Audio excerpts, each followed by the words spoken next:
ونشهد أن لا إله إلا الله وحده لا شريك له، ونشهد أن سيدنا وسندنا وحبيبنا وشفيعنا ومولانا محمدا عبده ورسوله. أما بعد، فأعوذ بالله من الشيطان الرجيم. بسم الله الرحمن الرحيم. قال الله سبحانه وتعالى: فخلف من بعدهم خلف أضاعوا الصلاة واتبعوا الشهوات فسوف يلقون غيا إلا من تاب وآمن وعمل صالحا فأولئك يدخلون الجنة ولا يظلمون شيئا. وقال الله سبحانه وتعالى: فخرج على قومه في زينته قال الذين يريدون الحياة الدنيا يا ليت لنا مثل ما أوتي قارون إنه لذو حظ عظيم. وقال الذين أوتوا العلم ويلكم ثواب الله خير لمن آمن وعمل صالحا. صدق اللہ العظیم. درود شریف پڑھیے.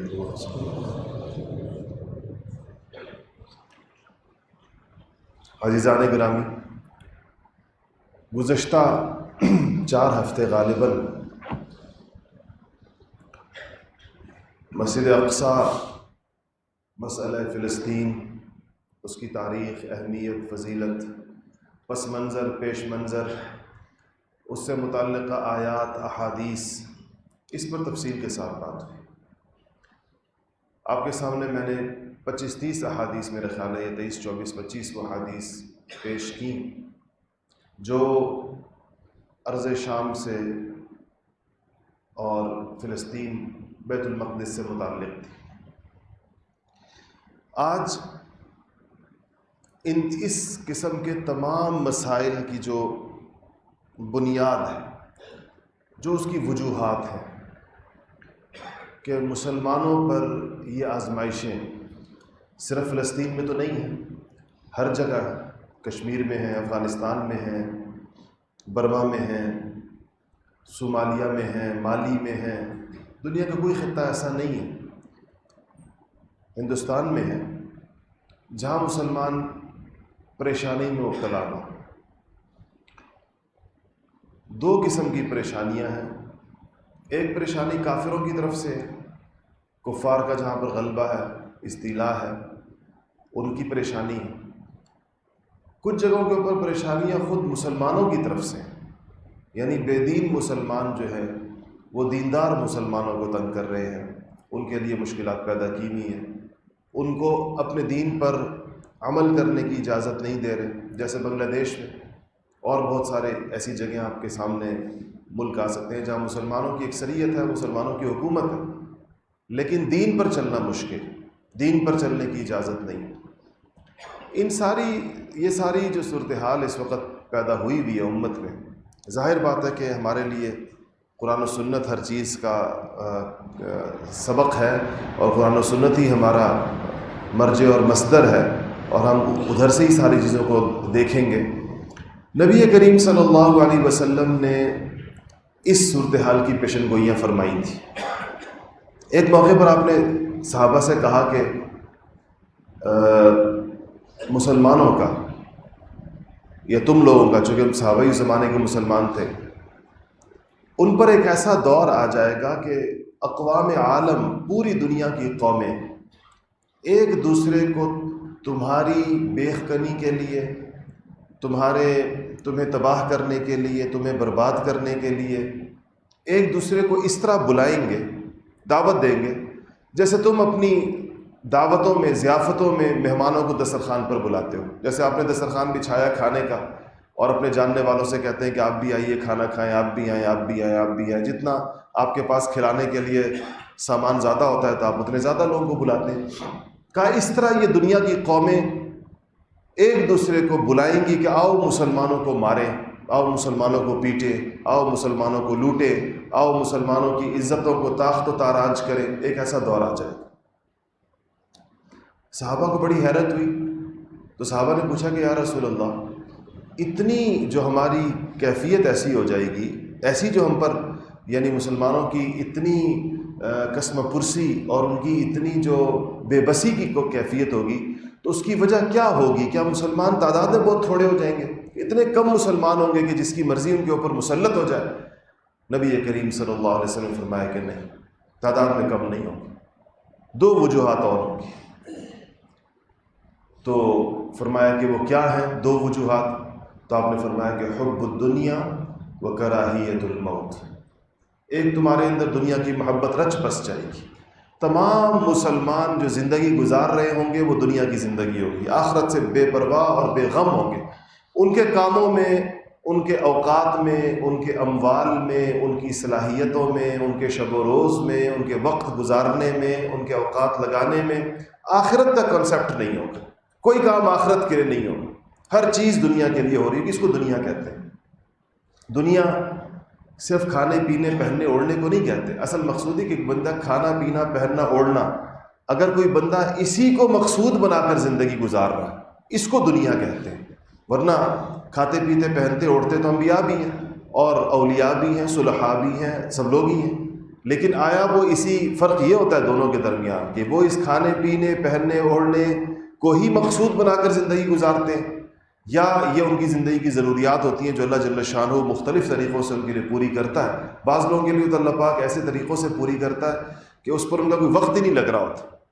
اور ان کے اس کے اوپر صلاحیتیں نہیں لگ رہی ہوتی ہیں، اس کے اوپر ان کے سارے اوقات نہیں لگ رہے ہوتے. اس پر کچھ یہ آیت آپ کے سامنے میں نے پڑھی اور کچھ احادیث نبی کریم صلی اللہ علیہ وسلم نے مسلمانوں کو جس حال پر چھوڑا تھا اور جس چیز کی ان سے توقع رکھی تھی جو ان کو کہا تھا، اس میں خاص طور پر سیدنا عمر فاروق رضی اللہ تعالی عنہ کو اس کی فکر ہمیشہ بہت زیادہ رہی، کیونکہ آپ کا زمانہ فتوحات کا زمانہ تھا. سیدنا عمر فاروق رضی اللہ تعالیٰ عنہ کو یہ بہت ڈر لگتا تھا کہ کہیں صحابہ اپنا طرز زندگی بدل نہ لیں، اپنا طرز زندگی چھوڑ نہ دیں. ایسا نہ ہو. یہ 2-3 آپ نے مشہور آپ کے نصائح ہیں. ایک آپ نے فرمایا تھا کہ انتم فی الرباط دائمون، یعنی تم لوگ جو ہو اے صحابہ تم اپنے آپ کو ہر وقت کسی میدان جنگ کے، کسی کھلے میدان کے خیمے میں سمجھو، رکھو اپنے آپ کو. کیا مطلب تھا؟ کہ ایسے اسباب زندگی نہ اختیار کرو، اپنے گھروں میں راحت آرام اور عیش و عشرت کے اتنے اسباب نہ اکٹھے کر لو کہ پھر ان گھروں سے تم کبھی نکل نہ سکو، ان گھروں کو تم کبھی چھوڑ نہ سکو کسی بھی صورت کے اندر. دنیا میں کچھ بھی ہو جائے، تمہارا گھر وہ جو تمہارا ایک کمفرٹ زون ہے اس سے تم باہر نہ نکلو. اور یہ آج حالت ہے دیکھا جائے تو. ایک آپ نے کہا تھا عربوں سے، سیدنا عمر فاروق رضی اللہ تعالیٰ عنہ نے اپنے ایک لشکر کو خطاب کرتے ہوئے فرمایا تھا کہ یاد رکھنا کہ یہ جو ہم عرب جو صحرا نشیں ہیں، تو یہ دھوپ جو ہے، یہ جو ریگستان کی دھوپ ہے، سخت ترین دھوپ ہے، یہ ہمارا حمام ہے. جیسے کہ قیصر و کسریٰ اور دنیا کی وہ قومیں جنہوں نے عیش و عشرت کی دلدادہ قومیں جو ہیں، انہوں نے ٹھنڈے میٹھے اور خوشبودار پانیوں کے حمام بنائے ہیں. آپ پتہ نہیں آپ میں سے جن لوگوں کا جانا ہوا ہو، اگر آپ کبھی استنبول جائیں، اور چونکہ یہ اس زمانے کے روم کا حصہ تھا، تو جو بیزنٹائنز بازنطینی ثقافت کی جو چیزیں باقی ہیں اس میں سب سے مشہور چیز وہاں کے حمام ہے. اور وہ ایک خاص انداز کی ہے، اس کا جو پانی کا نظام، پھر اس پانی کو خوشبودار کرنے کا نظام، پھر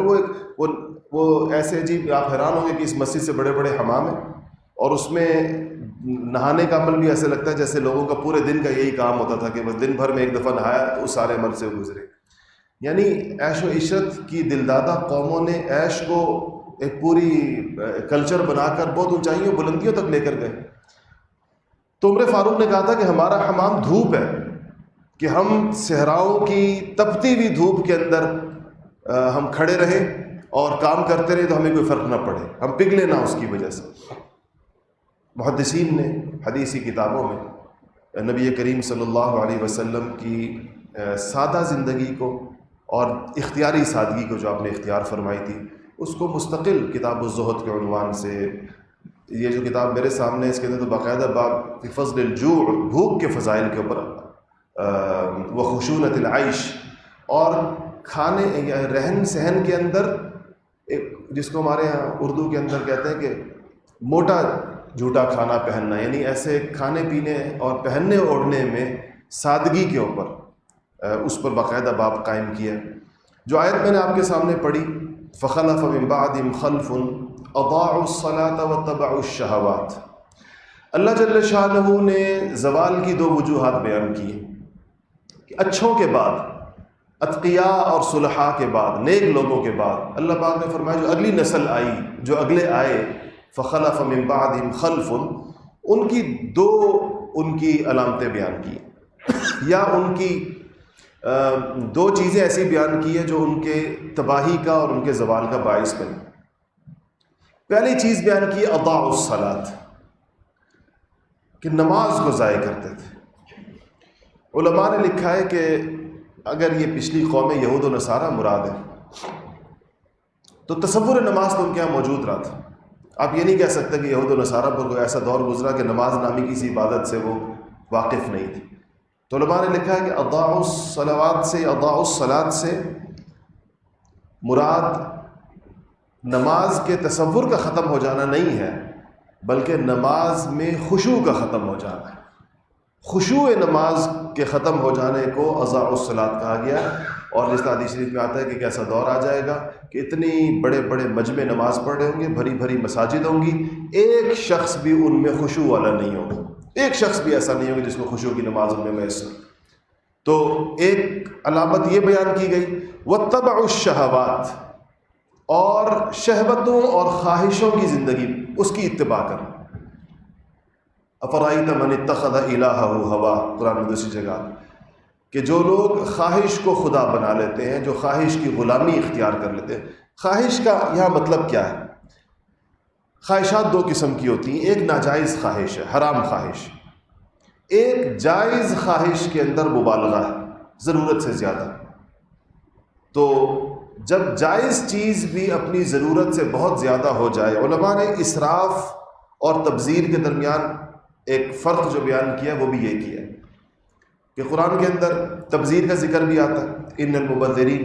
کانوا اخوان الشیاطین، مبذرین کو کہا گیا کہ شیطانوں کے بھائی ہیں، یہ بھی فضول خرچی کی ایک قسم ہے، اور اسراف کا لفظ بھی آپ نے سنا ہو۔ تو علماء نے لکھا ہے کہ اس فرق کو کیا ہے کہ جو اسراف فضول خرچی کی وہ قسم ہوگی جو کسی جائز چیز کے میں ضرورت سے زیادہ خرچ ہو، کام جائز تھا لیکن جتنا اس پہ ضرورت تھی اس سے کہیں زیادہ خرچ کر دیا گیا۔ مثال آپ سے عرض کروں، جیسے کسی شخص نے ولیمہ کیا، تو ولیمہ تو جائز ہے، سنت ہے، اس نے ولیمے میں 200 ڈشیں بنوائی، تو 200 ڈشوں کا ولیمہ تو ظاہر بات ہے کہ اسراف، کہ جس کی ضرورت نہیں، جو انسان کتنا اس میں، یا اس میں اتنا کھانا بنوایا گیا جو ضائع ہوا، اتنا کھانا بنوایا گیا جو کھایا نہیں گیا، اس کو پھینکا گیا۔ تو ایک جائز چیز بھی اسراف ہو سکتا ہے جیسے اس میں ہوا۔ اور تبذیر کہیں گے اس کو جس مد میں خرچ جائز ہی نہ ہو، وہ تبذیر کہلائے گا۔ جیسے شادی ایک جائز کام ہے لیکن اس کے اندر ناچنے والی عورتیں بلوانا تو ظاہر بات ہے کہ ناجائز کام ہے، اس کے اوپر جو خرچ ہوگا وہ بھی ناجائز ہوگا، تو وہ تبذیر کہلائے گا۔ تو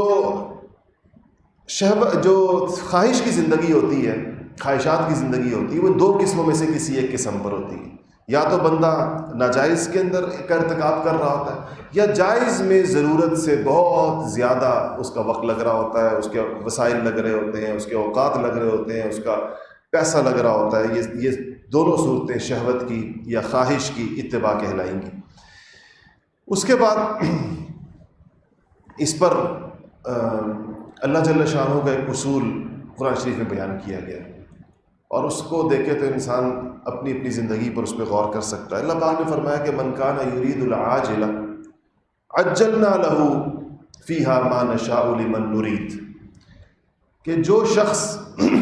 اللہ جل شانہ سے صرف اس دنیا کی زیب و زینت اور دنیا کی اپنی چیزوں کو مانگے گا، اسی کو چاہے گا، عاجلہ سے مراد دنیا کا سارا سامان اس میں داخل ہے، اس کی اللہ سے طلب رکھے گا، اس کا منتہائے نظر، اس کا منتہائے مقصد وہ یہی ہے کہ کسی طریقے کے ساتھ مجھے دنیا کی زندگی میں بہتر سے بہتر، اعلیٰ سے اعلیٰ اور مہنگا سے مہنگا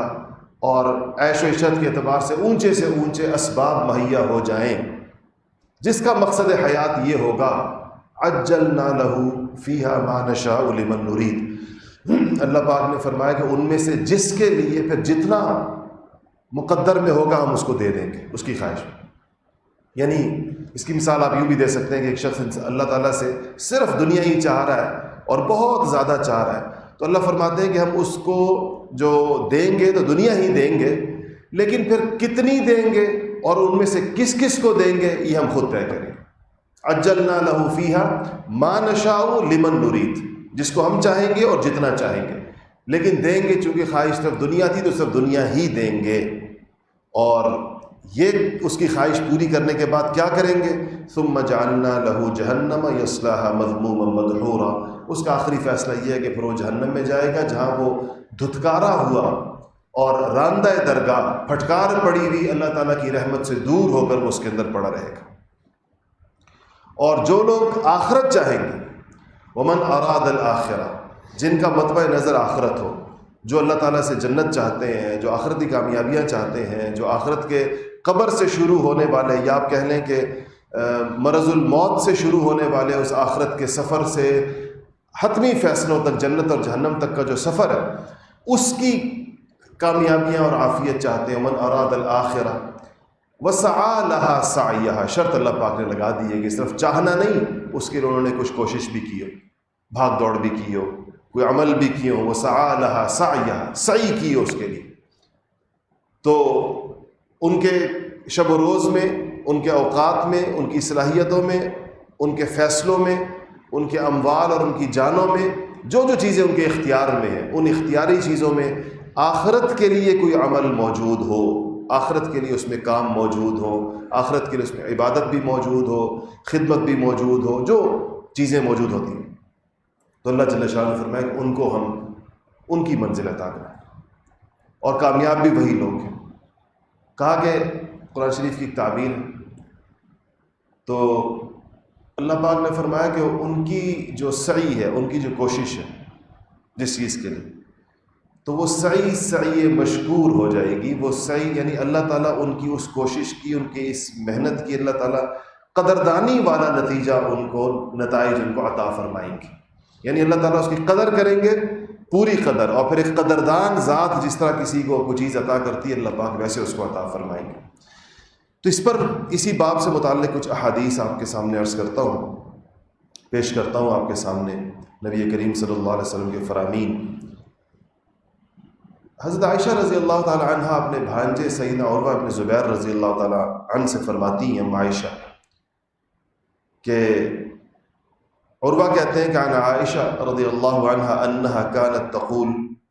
واللہ یا ابن اختی، اما عائشہ قسم کھا کر کہتی ہیں اپنے بھانجے سے، کہا یہ اسما کے بیٹے ہیں بنت ابی بکر رضی اللہ تعالی عنہ، عبداللہ ابن زبیر کے بیٹے ہیں، اسما بنت ابی بکر کے بیٹے، دو مشہور بھائی ہیں یہ، عروہ ابن زبیر اور عبداللہ ابن زبیر۔ کہا کہ ان کننا لننظر الى الہلال ثم الہلال ثم الہلال ثلاثة اہلہ فی شہرین وما اوقد فی ابیات رسول اللہ صلی اللہ علیہ وسلم نار قط۔ اما عائشہ قسم کھا کر واللہ کے ساتھ اپنے جملے کا آغاز کرتی، کہتی کہ ہم چاند دیکھ لیتے تھے، اس کے بعد ثم الہلال، پھر چاند دیکھ لیتے تھے، پھر چاند دیکھ لیتے تھے۔ 3 چاند کا مطلب 2 مہینے بنتا ہے، ایک چاند دیکھا تو اس کے بعد دوسرا چاند دیکھا تو مہینہ پورا ہو گیا، اور جب تیسرا چاند دیکھا تو 2 مہینے پورے۔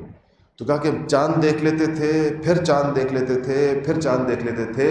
اور ان 2 مہینوں میں رسول اللہ کے سارے گھروں میں سے کسی میں کبھی بھی آگ نہیں جلی ہوتی تھی، چولہے کی، چولہا نہیں جلا ہوتا۔ فی ابیات رسول اللہ، ابیات بیت کی جمع ہے، بیت کہتے ہیں جو حضور کے حجرے تھے مختصر قسم کے۔ تو قلت، اور عروہ ابن زبیر کو تعجب ہوا ظاہر ہے اس بات میں، فرماتے ہیں میں نے کہا کہ یا خالہ، اے خالہ، فما کان یعیشکم، تو پھر گزران کس چیز پر تھا، بسران کس چیز پر تھا، زندگی کس چیز پر تھی آخر جب چولہا نہیں جلتا تھا؟ تو کہا کہ قالت، اما عائشہ نے کہا کہ الاسودان، 2 کالی چیزیں، التمر والماء، پانی اور کھجور۔ کھجور تو کالی ہوتی ہے، پانی کو کالا کیوں کہا؟ وہ چونکہ جن برتنوں میں پانی ڈالا جاتا ہے، مٹی کے برتن میں اگر آپ پانی ڈالیں تو ظاہر ہے پانی کا اپنا رنگ تو نہیں ہوتا، تو وہی مٹی کا گہرا رنگ نظر آتا ہے، اس لیے اس کو بھی کالا کہا۔ اور ایک چیز اور فرمائی، کہا کہ الا انہ قد، اس کے اندر یعنی اس کھجور اور پانی کے علاوہ اگر کوئی چیز ہمارے ہونٹوں تک پہنچتی تھی تو وہ کہا کہ الا انه قد كان لرسول اللہ صلی اللہ علیہ وسلم جیران من الانصار وكانت لهم منائح، کہا کہ حضور اکرم صلی اللہ علیہ وسلم کے کچھ پڑوسی انصاری تھے اور ان کے پاس دودھ دینے والے جانور ہوا کرتے تھے، وَكَانُوا يُرْسِلُونَ إِلَى رَسُولِ اللَّهِ صلی اللہ علیہ وسلم مِنْ أَلْبَانِهَا فَيَسْقِينَ، کہا کہ وہ اپنی اونٹنیوں یا بکریوں کا دودھ جب دوہتے تھے تو اس میں سے کبھی کبھی کچھ دودھ رسول اللہ کے لیے بھیج دیا کرتے تھے، وہ بھی ہم لوگ پی لیا کرتے۔ یعنی کہ تیسری چیز اس کے ساتھ کبھی ایڈ ہوئی ہے تو وہ دودھ ہے جو پڑوسیوں کی جانب سے کبھی کبھار بھیج دیا جاتا تھا۔ اسی طرح حضرت ابو ہریرہ رضی اللہ تعالیٰ عنہ سے روایت ہے، انہوں نے کہا کہ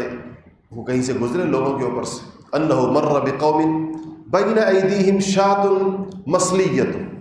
تو کہا کہ ان کے سامنے ایک پوری بڑی بکری بھنی ہوئی رکھی ہوئی تھی ان لوگوں کے سامنے جن سے سیدنا ابو ہریرہ رضی اللہ تعالیٰ عنہ جن کے پاس سے گزرے، تو فدعوہ، انہوں نے کہا کہ ان کو بھی دعوت دی کہ آئیے آپ بھی ہمارے ساتھ شریک ہو جائیں کھانے کے اندر، فابا ان یاکل، حضرت ابو ہریرہ رضی اللہ تعالیٰ عنہ نے معذرت فرما دی کہ میں نہیں کھاؤں گا، اور پھر ان کو ایک بات یاد آ گئی، یعنی یہ کھانا جائز تھا، یہ ان کا مطلب تھا کھانا ناجائز ہے، لیکن جیسے بندے کو کوئی چیز ریکال ہو جاتی ہے، کوئی چیز اس کو اچانک دوبارہ سے یاد آ جاتی ہے، تو پھر ابو ہریرہ رضی اللہ تعالیٰ نے فرمایا کہ خرج رسول اللہ صلی اللہ علیہ وسلم من الدنیا ولم یشبع من خبز الشعیر، رواہ البخاری، کہا کہ ابو ہریرہ نے کہا کہ نبی کریم صلی اللہ علیہ وسلم تو دنیا سے اس طرح تشریف لے گئے کہ کبھی بھی آپ نے آٹے کی روٹی سے پیٹ نہیں بھرا، اتنا آٹا میسر نہیں آیا کہ جس سے آپ کا پیٹ بھر جاتا، آپ تو اس طریقے کے ساتھ دنیا سے چلے گئے۔ اسی طرح ایک اور چیز، حضور صحابہ کی تربیت کیسے کر رہے تھے، یہ تھوڑی سی طویل حدیث ہے لیکن میں آپ کے سامنے عرض کروں، یہ بھی ابو ہریرہ رضی اللہ تعالیٰ عنہ کی روایت ہے، فرماتے ہیں کہ خرج رسول اللہ صلی اللہ علیہ وسلم ذات یوم او لیلۃ فاذا هو بابی بکر وعمر رضی اللہ عنہما، نبی کریم صلی اللہ علیہ وسلم ایک دن گھر سے باہر نکلے تو باہر دیکھا تو دو کھڑے ہیں حضرات، دونوں حضرت ابوبکر بھی کھڑے ہیں اور حضرت عمر بھی کھڑے ہیں، تو وقت کچھ ایسا نہیں تھا گھر سے باہر نکلنے کا، تو آپ نے پوچھا ان سے کہ ما اخرجکما من بیوتکما هذه الساعة، اپنے ساتھیوں سے پوچھا کہ اس وقت کس چیز نے تم لوگوں کو گھر سے نکالا ہے، کس چیز کی طلب میں تم لوگ گھروں سے باہر نکل آئے ہو؟ قالا، دونوں نے فرمایا کہ الجوع یا رسول اللہ، بھوک نے نکالا یا رسول اللہ، بھوک کی وجہ سے گھر سے باہر آئے ہیں، کچھ دیکھیں کیا صورت ہو سکتی ہے۔ قال وانا، حضور نے کہا میں بھی اسی لیے آیا ہوں باہر، میں بھی بھوک کی وجہ سے آیا ہوں۔ پھر قسم کہا کہ شاید صحابہ کو تو کہا والذی نفسی بیدی، قسم ہے اس ذات کی جس کے ہاتھ میں میری جان ہے، لاخرجنی الذی اخرجکما، جس چیز نے تم لوگوں کو گھر سے نکالا ہے اسی چیز نے مجھے بھی گھر سے نکالا ہے، وہی سبب وہی ہے، باعث وہی ہے، وجہ وہی ہے۔ تو کہا کہ فقام معه، دونوں آپ کے ساتھ ہو گئے۔ فاتا رجلا من الانصار، آئے اور ایک انصاری صحابی کے گھر آ گئے، فاذا هو ليس في بيته، وہ گھر پر نہیں تھے۔ فلما رأته المرأة قالت مرحبا واهلا، اہلیہ گھر پر تھیں، دیکھا اہلیہ نے دیکھا رسول اللہ ہیں، ساتھ ابو بکر ہیں، ساتھ عمر ہیں، خود صاحب بیت صحابی گھر پر نہیں تھے، تو اہلیہ نے کہا کہ مرحبا واهلا، خوش آمدید خوش آمدید خوش آمدید۔ تو حضور نے پوچھا، قال لها رسول اللہ صلی اللہ علیہ وسلم این فلان، صاحب کہاں ہے؟ تو کہا کہ قالت ذهب یستعذب لنا الماء، کہا گئے ہیں پانی لینے کے لیے گئے ہیں۔ ابھی یہ بات ہو رہی تھی تو اذ جاء الانصاری، انصاری آ گئے، فنظر الى رسول اللہ صلی اللہ علیہ وسلم وصاحبیہ، دیکھا تو رسول اللہ گھر پہ تشریف فرمائے، دو حضرات صاحبین ابو بکر و عمر رضی اللہ عنہما، تو کہا کہ الحمدللہ ما احد اليوم اکرم اضیافا منی، کہا کہ آج کا دن اس سے زیادہ بہترین مہمان، اس سے زیادہ معزز مہمان، یعنی وہ کیا مبارک دن ہے اور کیا مبارک مہمان ہے آج، کیسے لوگ میرے گھر آئے کہ حضور ہیں اور ساتھ ابو بکر و عمر۔ تو گئے اور جا کر فانطلق فجاءہم بعثق فیہ بسر وتمر ورطب، گئے ایک بڑا خوان لے آئے جس کے اندر انواع و اقسام کی کھجوریں تھیں، بسر بھی تھیں اور رطب بھی تھی اور تمر بھی تھی، خشک بھی تھی اور تر بھی تھی، اس بڑے خوان میں لا کے رکھی اور سامنے رکھی۔ اور کہا کہ بسم اللہ کریں، شروع کریں، اور چل پڑے اپنی بکریوں کی طرف بکری ذبح کرنے کے لیے۔ تو رسول اللہ صلی اللہ علیہ وسلم نے کہا کہ اتنی آواز لگائی کہ ایاک والحلوب، انصاری سے کہا کہ دودھ دینے والی بکری مت ذبح کرنا، ایسی بکری مت ذبح کرنا جو دودھ دیتی ہو۔ تو فذبح لهم، اور انہوں نے بکری ذبح کی اور اس کے گوشت کو بھون کر لے آئے رسول اللہ کے لیے۔ تو فاکلوا من الشاة، ٹھنڈا پانی، وہ تو پانی لینے ہی گئے ہوئے تھے، وہ کسی چشمے سے ساتھ ٹھنڈا پانی لے کر آئے، وہ بھی ساتھ پلا دیا۔ تو فلما شبعوا وروا، جب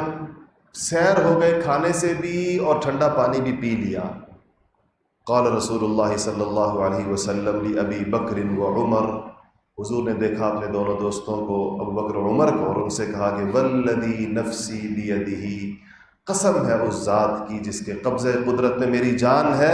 لَتُسْأَلُنَّ عَنْ هَذَا النَّعِيمِ يَوْمَ الْقِيَامَةِ، خدا کی قسم تم سے اللہ قیامت کے دن ان نعمتوں کے بارے میں ضرور بھی ضرور پوچھے گا۔ یہ جو آج تم نے نعمت کھائی،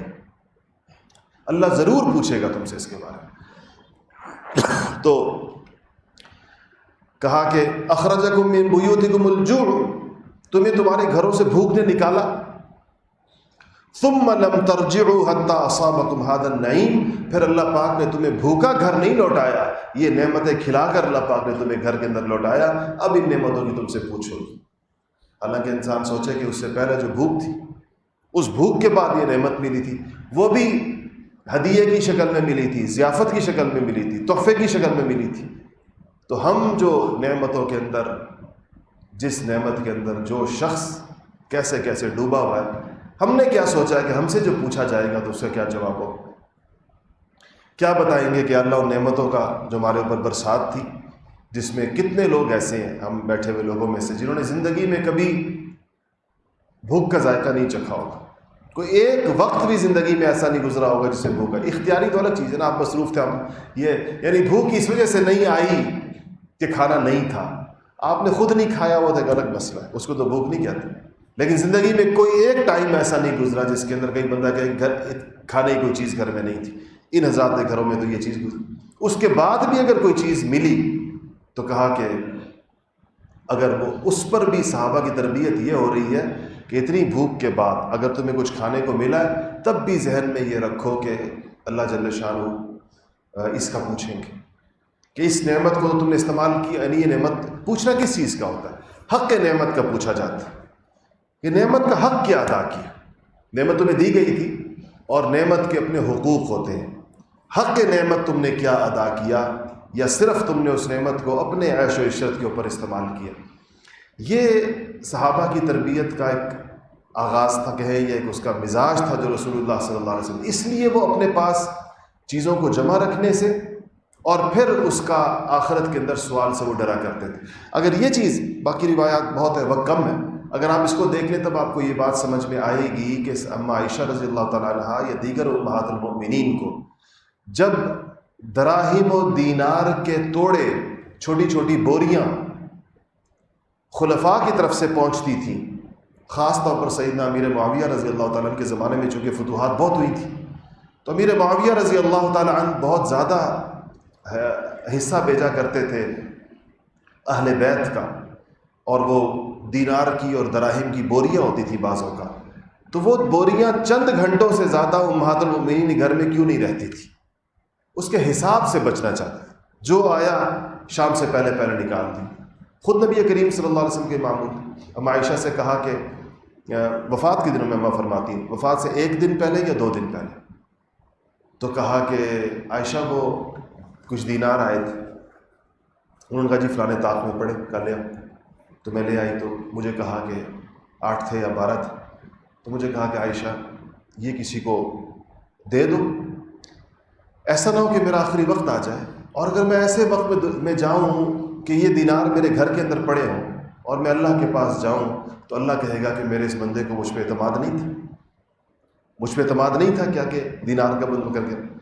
یہ انبیاء کا درجہ ہے، اس میں اس کی دوسری طرف سے جو احادیث ہیں وہ آپ کو ذہن میں رہے، مثلا آپ نے فرمایا ہم جیسے لوگوں کے لیے کہ تو اس کا مطلب یہ نہیں کہ ہم لوگ دنیا سے بغیر کسی چیز کی رخصت ہوں تو شاید ہم میں سے اگر نوعیت یہ ہو جانے والے کی بھی اور پیچھے رہنے والوں کی بھی تو پھر تو ایک الگ چیز ہے. عام مسلمانوں کے لیے چونکہ رخصت بھی ہے، جسے یہ عزیمت کے درجات ہے، رخصت بھی ہے. رخصت میں آپ نے فرمایا کہ تم اپنی اولاد کو خوشحال چھوڑ جاؤ، یہ زیادہ بہتر ہے کہ تم اس کو ایسے حالت میں چھوڑ جاؤ فقر کے کہ وہ لوگوں سے مانگتے پھریں. اس سے بہتر. اب یہ ظاہر بات ہے کہ اس کا مطلب یہی ہے کہ اگر ان کا توکل بھی نہیں ہے اور وہ عادی بھی ہیں چیزوں کے، تو جب ان کو بدحال چھوڑ کے جاؤ گے تو لوگوں سے مانگیں گے. لیکن اگر آپ اب یہ حدیث اپنی جگہ موجود ہے، لیکن ظاہر بات ہے آپ ادھر دوسری طرف دیکھیں. عبداللہ ابن مسعود رضی اللہ تعالیٰ عنہ کا آخری وقت ہے. عثمان غنی نے پوچھا ان سے کہ آپ بتائیں کہ میں آپ کے لیے کیا کروں، کیا چیز آپ کو پیش کروں، اور وجہ بھی یہ بتائی کہ آپ کا بیٹا نہیں ہے، نرینہ اولاد نہیں ہے آپ کی، بیٹیاں ہیں صرف آپ کی، تو کیا آپ کی ایسی مدد کریں جو آپ کی بیٹیوں کے کام آ جائے. تو ظاہر بات ہے اگر مدد کی پیشکش عثمان غنی کر رہے تھے تو بڑے حلال اور طیب مال سے تھی. لیکن عبداللہ ابن مسعود نے فرمایا کہ میں نے اپنی بیٹیوں کو سورہ واقعہ پڑھا دی ہے، یاد کرا دی ہے، اور میں نے اپنے حبیب صلی اللہ علیہ وسلم سے یہ سنا ہے کہ جس گھر میں سورہ واقعہ پڑھی جاتی ہے اس میں فاقہ نہیں آتا.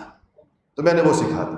اس سے پتہ چلتا ہے کہ درجات ہیں. ایک درجہ، اور یہ اسلام دین فطرت ہے، تو ہر نوعیت کے لوگوں کے لیے کوئی نہ کوئی تو اونچا ترین درجہ خود نبی کریم صلی اللہ علیہ وسلم کا اپنا اسوہ اور صحابہ کرام کا طرز، یہ اونچا ترین اعلیٰ ترین درجہ ہے. پھر اس کے بعد ہر مسلمانوں کے لیے جواز کی اور جائز چیزوں کی حدود رکھی گئی ہے کہ یہ جائز ہے، اور جو جائز ہے ظاہر بات ہے کہ وہ انسان کو اس کے اوپر کوئی ملامت نہیں ہے، انسان کو اس کے اوپر کوئی نکیر نہیں ہے. لیکن انسان کے لیے جو لمحہ فکریہ ہے وہ جواز کی حدود سے باہر نکلتا ہو، یا جس طرح حدیث شریف کے اندر آتا ہے کہ الحلال بین والحرام بین، حلال بھی بالکل واضح ہے، حرام بھی بالکل واضح ہے، لیکن اس کے درمیان ایک مشتبہات کی ایک دنیا ہے، مشتبہ چیزوں کی جس میں شک ہے. تو کہا کہ جن چیزوں میں شک ہو تو اپنے آپ کو اس سے دور رکھو. اور مثال دی گئی کہ جو گائے اپنی چراگاہ کی حدود کے بالکل آخری کناروں پر جا کر چرتی ہے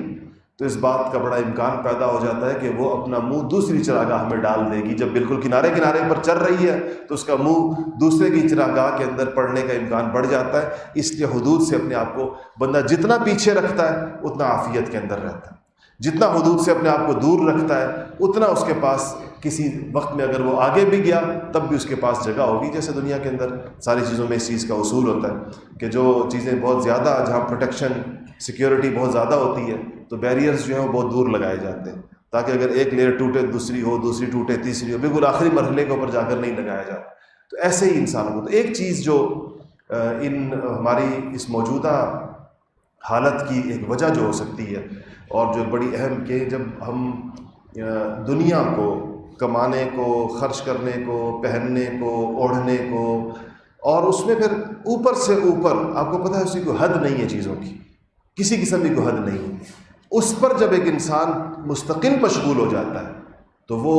دین کے وہ جو عالی مقاصد ہیں، زندگی گزارنے کے جو اونچے مقاصد ہیں، اس سے وہ یکسر بے پرواہ ہو جاتا ہے. اور آخری درجہ بعض لوگوں کا یہ ہوتا ہے، میں اس دن بھی اپنے ساتھیوں سے کسی بات پر عرض کر رہا تھا کہ ہمارے یہاں بعض لوگ جن کو اللہ پاک نے مالی وسعت دی ہے، مالی وسعت، وہ صرف مال خرچ کر کے سمجھتے ہیں کہ ہمارا کام ہو گیا. صحابہ کے اندر جو صحابہ مال خرچ کرتے تھے، آپ نے نام سنے میں، عثمان غنی خرچ کرتے تھے، عبد الرحمن ابن عوف خرچ کرتے تھے. آپ بتائیں ان کی سیرتیں پڑھ کر کون سا ایسا موقع تھا جس پر یہ حضرات کسی عملی میدان میں اس وجہ سے نظر نہیں آئے کہ یہ مال خرچ کرتے تھے؟ دونوں چیزیں تھیں. اگر عثمان غنی پیسہ خرچ کرتے تھے، یا عبد الرحمن ابن عوف پیسہ خرچ کرتے تھے، یا سعد ابن عبادہ انصار میں سے آیا کہ 80 صفہ کے مسکین طلبہ کو اپنے گھر لے جا کے رات کا کھانا کھلاتے تھے حضور صلی اللہ علیہ وسلم کے فرمانے پر. لیکن کون سا جہاد کا میدان ہے جس سے یہ حضرات پیچھے رہے؟ کون سا خدمت کا ایسا میدان ہے جس میں یہ حضرات حضور کے شانہ بہ شانہ نہ ہو؟ اس بنیاد پر کسی نے اپنے لیے کوئی ریلیف نہیں لیا کہ میں تو مال خرچ کر دیتا ہوں، اب اس کے بعد مجھ سے مزید کچھ نہ مانگا جائے، نہ مجھ سے وقت مانگا جائے، نہ مجھ سے جسمانی مشقت مانگی جائے، نہ مجھ سے کسی اور، کیونکہ میں نے تو پیسہ دے دیا. تو یہ تصور بھی ہماری سوسائٹی کے اندر ایک پیدا ہوا ہے کہ بہت ساری اور ذمہ داریوں سے اپنے آپ کو ہم یوں بچائیں گے کہ ہم صرف پیسہ دے دیں گے. تو یہ کافی نہیں ہوتا. انسان کو اگر جو امت کے عروج کے لیے جو امت کی تربیت ہوگی، اس میں ایک انسان کو اپنی جان بھی، اپنا مال بھی، اپنا وقت بھی، اپنی صلاحیتیں بھی، اپنی تمام چیزیں جب تک وہ دین پر لگانے کا مزاج نہیں پیدا کرے گا اور دین پر لگانے کی اس کی تربیت نہیں کی جائے گی، اس وقت تک اجتماعی احوال میں کوئی بڑی تبدیلی رونما نہیں ہو سکتی۔ اللہ جل شانہ ایسے افراد کو اور ایسے لوگوں کو جو یہ تربیت دیں اور ایسے لوگوں کو جو یہ تربیت لیں، اس امت میں زیادہ سے زیادہ پیدا فرمائیں۔ وآخر دعوانا الحمدللہ رب العالمین۔ یا رب مجھے دنیا میں جینے کا قرینہ دے، میرے دل ویراں کو الفت کا خزینہ دے، سیلاب معاصی میں